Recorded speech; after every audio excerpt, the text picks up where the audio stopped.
Estamos voltando aqui com o nosso programa através da Biosegredo TV. Hoje um programa diferenciado, né? Eu não quis convidar ninguém para poder dar um presente para todos vocês que são praticantes da Wicca, da espiritualidade da deusa, do neopaganismo e das diferentes vertentes da bruxaria, para nós conversarmos um pouquinho sobre o trabalho devocional, a prática devocional aos antigos deuses, aos deuses antigos. Se você está vendo o nosso programa pela primeira vez hoje, nós vamos falar um pouquinho sobre Wicca, sobre a religião da deusa, sobre neopaganismo. Se você não conhece a Wicca é uma nova espiritualidade que surgiu mais ou menos na década de 50, na Inglaterra, através de um bruxo chamado Gerald Gardner, que propôs uma renovação, uma releitura de antigas crenças pagãs e que trouxe todo o reavivamento, né, através do seu trabalho, da sua divulgação, das suas obras literárias, e da sua presença na mídia, trouxe novamente, né, deu visibilidade às antigas crenças pagãs da Europa antiga. A Wicca é basicamente uma religião centrada no sagrado feminino, centrado na deusa mãe. Nós acreditamos que a divindade que criou todas as coisas é feminina e não masculina, mas se baseia no conceito da polaridade, do equilíbrio da vida, e exatamente por isso essa deusa ela sempre vem acompanhada do seu complemento, do seu filho e consorte, né? Então nós poderíamos dizer que a Wicca ela é uma religião de equilíbrio das polaridades e que visa novamente trazer o equilíbrio em todas as coisas, né? O equilíbrio das polaridades, sobretudo, inclusive, na sociedade. E a Wicca é uma religiosidade politeísta, uma religiosidade centrada em diferentes deuses, de diferentes panteões, e que cultua deuses antigos e que tenta, novamente, reavivar o culto a esses deuses, redespertar esses antigos deuses que foram adormecidos e cujo culto durante muito tempo ficou obscuro, escondido e foi banido da sociedade. Partindo desse princípio, a Wicca é uma religião que centra muito das suas práticas no lado devocional a esses antigos deuses. Quando eu falo em antigos deuses, eu estou dizendo de todos os deuses da natureza, de todos os antigos deuses que um dia foram cultuados, deuses e deusas, né? Como Ísis, Afrodite, Inanna, Brígide, que é uma deusa celta. Muitos desses nomes talvez vocês estejam habituados a ouvir, mas, ou a ler, né, inclusive, mas pensaram, imaginaram que esse culto, o culto a essas divindades, tinha morrido e desaparecido. Muitos desses nomes, inclusive, a gente só vê nos livros de história. Mas hoje existem pessoas que trabalham, que celebram, que cultuam esses deuses, que na realidade nunca morreram, né? Só adormeceram e estão redespertando novamente através da nossa devoção, da nossa prática, da nossa celebração, do nosso culto diário, não só na Wicca, mas em diferentes vertentes do paganismo e do neopaganismo. Muitas pessoas, quando se voltam à Wicca, encontram diferentes visões em diferentes livros e ficam muito confusas quanto à essência, ao pilar central da espiritualidade da Wicca. Porque quando nós lemos em alguns livros, parece que a Wicca ela é monoteísta. Quando nós lemos em outros livros, parece que a Wicca ela é panteísta. Quando nós lemos em outros livros, parece que a Wicca ela é politeísta. As pessoas falam, nossa, mas essa religião é monoteísta, é panteísta, ela é politeísta. Eu costumo dizer que a Wicca, na realidade, ela é um misto de todas essas coisas. Mas hoje já existe um termo que nós utilizamos para se referir a essa característica tão plural de espiritualidade, de religiosidade. Essa terminologia se chama enoteísmo. O enoteísmo aponta e crê que existe uma grande divindade que criou todas as coisas, que é incriada e criadora de todas as coisas.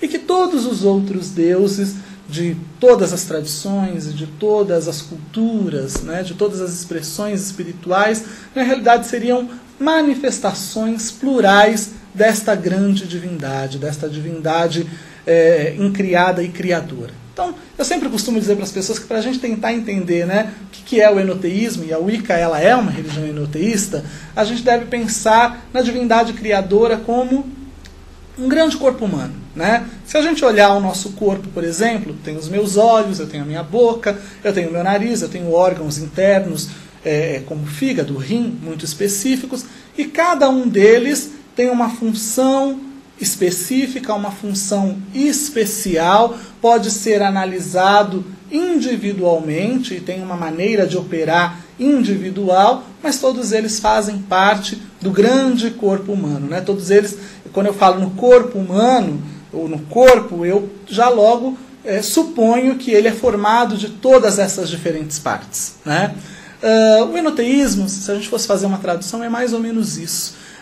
A deusa, que é incriada e criadora de todas as coisas, seria como se fosse o corpo. E os diferentes nomes que eu chamo essa divindade, que eu invoco essa divindade, seriam como se fossem órgãos desse corpo, né? E cada uma dessas divindades opera de uma maneira diferenciada, possui um nome diferenciado, tem um campo de ação na vida humana muito diferenciado, né? E específico. Então, quando eu invoco Inanna, quando eu invoco Ishtar, quando eu invoco Astarte, eu estou invocando diferentes aspectos de uma mesma divindade, mas que operam de maneira completamente diferentes uma das outras, né? E com as quais eu devo me relacionar de uma maneira diferenciada também quando eu me aproximo, quando eu me volto a essa divindade, quando eu vou cultuá-la, né? Então, para a gente tentar compreender mais ou menos a essência da espiritualidade da Wicca, como a gente se aproxima das divindades, é necessário a gente entender esse conceito. Nós dizemos na Wicca que todas as deusas são a deusa e todos os deuses são o Deus. Traduzindo em miúdos, né? Todas as deusas, todas as manifestações femininas da divindade, elas representam exatamente o arquétipo, o conceito do sagrado feminino, e todos os deuses das diferentes culturas expressam diferentes expressões do sagrado masculino, né? Na sua vastidão, na sua multiplicidade incrível, né? Quando nós adentramos na Wicca, geralmente nós sentimos um chamado especial para uma determinada divindade, para um determinado Deus, que nos chama de maneira diferente de qualquer outra divindade que nós já tenhamos ouvido, ou até às vezes com a qual nós tenhamos nos relacionado, né? Na minha tradição de bruxaria, na minha tradição de Wicca, nós temos o conceito de uma deusa madrinha. O que é uma deusa madrinha? Quando nós nos dedicamos, e dedicação é o nome que nós damos ao ritual que é utilizado, que marca o processo de aprendizado de uma pessoa na Wicca, quando nós nos dedicamos, no dia da nossa dedicação, nós recebemos, através de um oráculo, uma deusa madrinha. Essa deusa madrinha é aquele aspecto da deidade, aquele aspecto da deusa que tem algo a nos ensinar durante o decorrer do nosso processo de aprendizado até nós chegarmos à nossa iniciação. Na minha tradição, essa deusa ela não muda, ela não é trocada durante todo o período de dedicação, não é alterada, né? Porque ela representa exatamente os aspectos da divindade que eu tenho que conhecer, que eu preciso me relacionar para que eu possa chegar à minha totalidade, né? Para muitas pessoas isso é muito fácil. A gente, quando nós lemos sobre as histórias dos deuses, quando nós aprendemos nos livros de mitologia sobre os mitos de determinadas divindades, nós nos sentimos chamados por uma ou por outra deidade. No caso da minha tradição, a gente recebe isso através de um oráculo e aprendemos a amar aquela divindade durante o decorrer da nossa existência. Mas se você está começando a sua incursão na Wicca neste momento, né? Se você está começando o seu caminho agora, como é que você descobre essa divindade? Como é que você se aproxima dessa deidade? Você precisa fazer algumas análises, né? Você precisa ponderar e pensar, desde a sua natureza, do seu temperamento, da sua personalidade, até a sua etnia, até a sua raça, até os deuses que os seus ancestrais, eles cultuaram.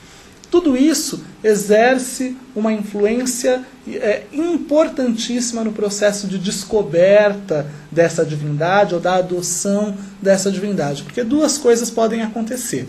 Ou a divindade te adota, a divindade te chama para que você a sirva e a cultue, né? Ou você simplesmente pode se identificar com uma divindade a ponto de sentir que aquela é a deidade com a qual você tem que, durante o decorrer da sua vida, estabelecer a sua relação, porque você se identifica fortemente com aquela divindade.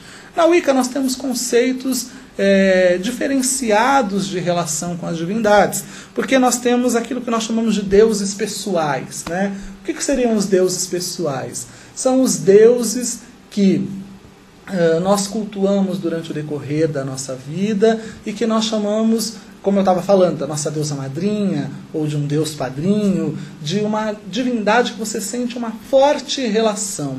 Aquela deidade, ela te chama de uma maneira mais forte do que todas as outras, e você acaba centrando muito da sua prática, do seu culto, da sua espiritualidade nessa deidade. Geralmente é uma deidade só, ou é um casal de deuses, né?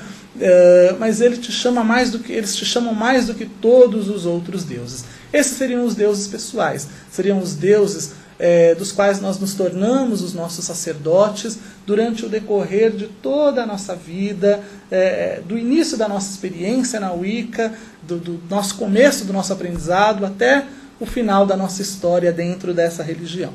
Além disso, nós temos deuses aliados. O que seriam deuses aliados?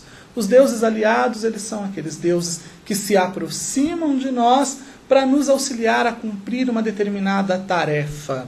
Então, por exemplo, se eu me junto a um grupo de pessoas que faz visitas aos hospitais para auxiliar no restabelecimento, na cura dos doentes, eu tenho deuses que durante aquele período que eu estou envolvido nesse projeto se aproximam de mim e me conferem o dom da cura, do equilíbrio, né, da harmonia, para que eu possa, por exemplo, transferir isso às outras pessoas. Esses seriam os nossos deuses aliados, seriam os deuses que permanecem conosco para cumprir determinadas funções com as quais nós tenhamos uma determinada proposta, né?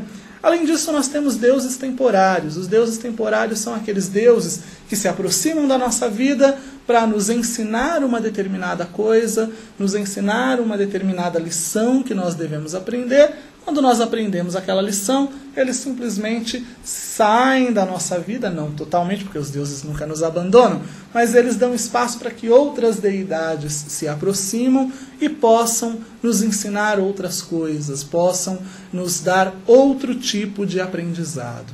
Nós temos os nossos deuses familiares. Os deuses familiares são aquelas deidades que se aproximam de nós em função da nossa etnia, da nossa ancestralidade. Com certeza todos nós tivemos ancestrais que um dia foram pagãos, né? E dependendo da nossa história de vida, dependendo da raça, da nossa etnia, isso é muito forte. Por exemplo, se você tem uma ancestralidade egípcia, uma ancestralidade italiana que remete aos romanos, né? Aos romanos, por exemplo, ou se você tem uma ancestralidade na Inglaterra, na Irlanda, que remete você aos celtas, seguramente deuses daquela etnia vão te chamar, vão chamar a sua atenção para que você desenvolva algum trabalho ou para que você os sirva da melhor forma possível. Determinados deuses também se aproximam de nós através da nossa experiência profissional. Se eu sou um enfermeiro, por exemplo, eu posso me voltar a uma determinada divindade para me auxiliar no processo de cura de alguém. Se eu sou uma pessoa que trabalha com joias, existem diversos deuses que são ferreiros, que são artesãos, né? Se eu trabalho com estética, com beleza, com moda, nós temos diversas deidades que regem esse campo da natureza humana. Afrodite seria a mais famosa dessa deidade, né? Então, baseado em todas essas subdivisões, é possível a gente começar a pensar, a ter algum indício de qual é a deidade que mais nos chama para que nós possamos cultuá-la e desenvolver um relacionamento de amizade e de longa relação durante o decorrer da nossa vida. Eu vou continuar falando desse tema mais, né, durante o decorrer do programa, mas a gente vai a um intervalinho e eu volto já já. Fica aí, não sai daí não.